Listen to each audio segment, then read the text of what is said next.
अथ सप्तश्लोकी मतदानगीता। सञ्जय उवाच निर्वाचनस्य वेलायां मतदानोपयोगितां बोधयन् मतदातारमुवाच मधुसूदनः।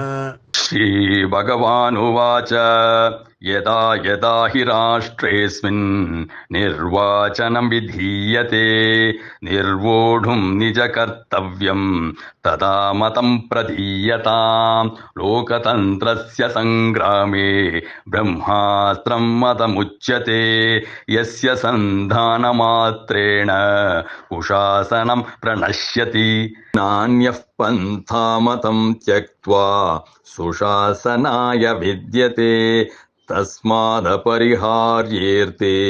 मतं प्रयच्छ भारत प्रजानां सर्वधर्मेषु सर्वोपरि मतं मतदानात् परं श्रेयो जनताया न विद्यते नेता कोऽर्हश्च को नर्ह सम्यगेतत् विचिन्तय ततो मताय युज्यस्व नैवं दोषमवाप्स्यसि याति मतप्रयोगेण लोकतन्त्रं समुन्नीतम् तस्मादुत्तिष्ठ वत्स त्वं मताय कृतनिश्चयः त्वं मताय कृतनिश्चयः त्वं मताय कृतनिश्चयः।